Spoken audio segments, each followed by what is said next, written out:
வேண்டாமே வேணாமே உன்னை விட எனக்கு உள்ளது எல்லாமே உன்னிடத்தில் இருக்கு.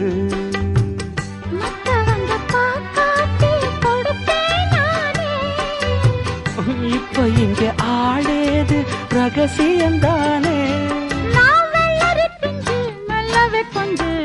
காத்திருக்கேன் கதவை திறந்து உள்ளுக்கு வாடி.